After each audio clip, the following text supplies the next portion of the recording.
Ternyata COVID-19 ini adalah bualan belaka yang coba diberikan kepada negara Republik Indonesia oleh negara kuat tentunya untuk memberi ketakutan kepada masyarakat Republik Indonesia. Sebenarnya COVID-19 itu adalah satu hal yang hayang, angan-angan dipakai oleh negara untuk menakut-nakuti masyarakatnya. Pemerintah untuk melakukan satu tindakan berupa mengeluarkan satu belit, satu kebijakan yang kontra terhadap kehidupan dalam masyarakat setempat di Indonesia. Sejak 2019 sampai dengan 2021 ini, para pemirsa, telah hampir 100 kebijakan. Kalau kita akumulasikan dari keputusan presiden, lalu ada turunan kepada aturan gubernur.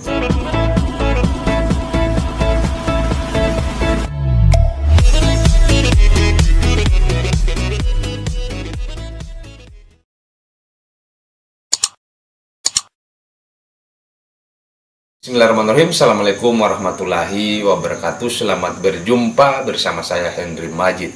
Pertama-tama saya menyapa kepada semua kalangan akademisi, pada semua kalangan praktisi, dan kepada semua pemuda-pemudi Indonesia dimanapun Anda berada. Oke, pada konten saya kali ini saya mau membahas kalau yang saya mau katakan sekarang adalah COVID-21. Karena semenjak dari 2019 sampai dengan hari ini, COVID sudah berumur 2 tahun dan tidak ada penyelesaian, meskipun sebenarnya banyak masyarakat termasuk saya pribadi menganggap bahwa COVID-19 ini adalah suatu hal yang sebenarnya tidak punya dampak buruk terhadap masyarakat Republik Indonesia dan kepada umumnya, pada masyarakat yang ada di dunia. Yang serupa juga mengeluarkan satu regulasi yang tidak punya titik berat terhadap apa yang kita sebut dengan kesejahteraan dari masyarakat Republik Indonesia. Jadi sejak 2019 sampai dengan 2021 ini, para pemirsa, telah hampir 100 kebijakan. Kalau kita akumulasikan dari keputusan presiden, lalu ada turunan kepada aturan gubernur, lalu mengerucut kepada bupati, ada peraturan bupati, ada peraturan wali kota, ada bahkan ada keputusan yang dikeluarkan oleh kepala desa. Yang ini tentu saja menjadi hambatan besar untuk masyarakat Republik Indonesia untuk melakukan ekspansi, untuk melakukan pelebaran sayap, misalkan bicara di bidang ekonomi, berbicara di pendidikan, berbicara pada semua hal yang menyangkut mengenai hajat hidup dari masyarakat Republik Indonesia.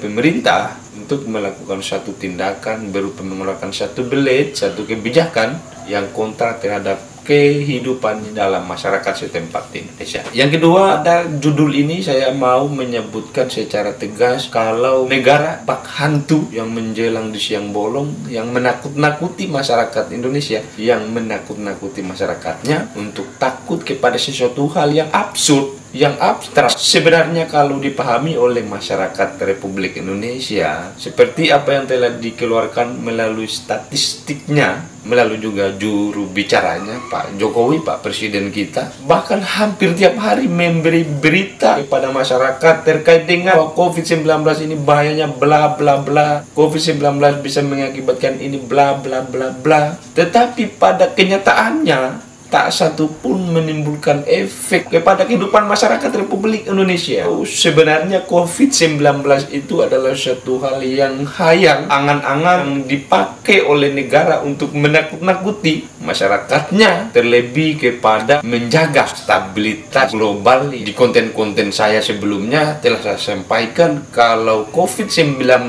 ini adalah satu kekuatan besar yang dilakukan, yang dihandle oleh negara besar untuk menaklukkan bangsa-bangsa kecil termasuk dengan Indonesia, tetapi kita terlambat sadar dan kita tidak mau mengetahui itu. Tapi terkadang ada yang tahu tetapi tidak melakukan suatu kebijakan, malah memberi suatu belit untuk mendukung sebab mereka punya keuntungan pada sisi-sisi ekonomis. Ya, siapa lagi kalau bukan semua pemimpin-pemimpin bangsa Republik Indonesia. Saya pernah tinggal satu kamar, bahkan satu handuk, satu sabun dengan orang yang dinyatakan positif COVID-19 oleh petugas yang kita kenal hari ini. Mereka bukan sebagai orang yang mengatasi COVID-19, tapi lebih mereka adalah mereka adalah kaki tangan dari penguasa untuk menakut-nakuti masyarakat yang ada di daerah setempat, lalu masyarakat merasa ketakutan dan tidak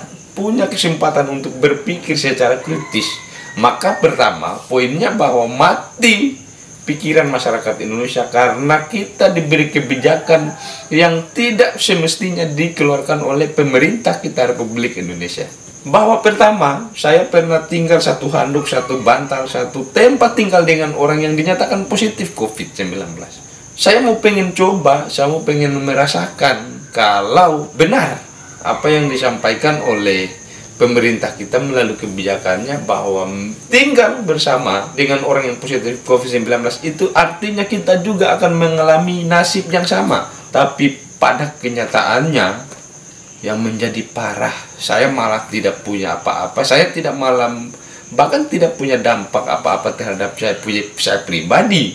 Nah, itu artinya maka menguat saya punya konklusi bahwa ternyata COVID-19 ini adalah bualan belaka yang coba diberikan kepada negara Republik Indonesia oleh negara kuat tentunya untuk memberi ketakutan kepada masyarakat Republik Indonesia yang tidak disadari. Mungkin disadari oleh Pak Presiden, oleh pemimpin-pemimpin bangsa, tapi dalam tanda petik mereka punya satu sisi manfaat secara personal, secara pribadi. Lalu pada akhirnya masyarakat yang harus menjadi korban merasakan apa yang diderita oleh orang-orang yang itu dalam tanda petik. Oke, sebagai penutup ya yang bisa saya sampaikan, pada saat itu Pak Sandiaga Uno yang sebenarnya yang menjadi harapan kita bersama malah memberi penguatan kepada keputusan Presiden bahwa ada pelarangan pariwisata, ada pelarangan mudik yang sedang digalakan oleh Presiden melalui kebijakannya yang coba dibabat habis oleh Najwa Shihab. Tetapi kita mau berbuat apa? Nah, sudah ada kebijakan dan kita diwajibkan untuk mengikuti kebijakan itu. Maka secara sosiologisnya sebenarnya harus kita kaji bahwa apa yang sedang dijadikan kebijakan oleh Presiden, oleh pemimpin-pemimpin daerah kita, bahwa tidak sama sekali mengacu kepada apa yang menjadi kekayaan dari sumber daya yang ada pada masyarakat Republik Indonesia, tapi lebih mengedepankan egoisme, lebih mengedepankan otoriter lah kira-kira apa yang menjadi pendekatan kebijakan yang dilakukan oleh tidak saja Presiden tapi juga mengakar kepada hierarki yang ada dalam kepemimpinan di bangsa Indonesia, pemimpin-pemimpin daerah yang juga selaras menjadikan masyarakat sebagai kambing hitam, bahwa ada larangan mudik, ada larangan tapi diperbolehkan untuk melakukan wisata. Ini sebenarnya apa yang disampaikan oleh oleh gubernur di Banten sana, bahwa ketika ada suatu kebijakan yang tumpang tindih, yang satu mengiyakan dan yang satu melarang, sebenarnya kita hanya tidak mau mengakui secara eksplisit kalau yang menjadi kebijakan, yang menjadi belit dari pemerintah kita itu adalah gagal produk karena ada ketimpangan. Ini semacam paradoks yang sangat di dalam kehidupan kita bermasyarakat. Apalagi yang melakukan itu adalah pemimpin negara kita. Maka kita bisa memberi kesimpulan kepada pemerintah kita Republik Indonesia bahwa apa yang menjadi arah ini tentu bukan arah yang baik.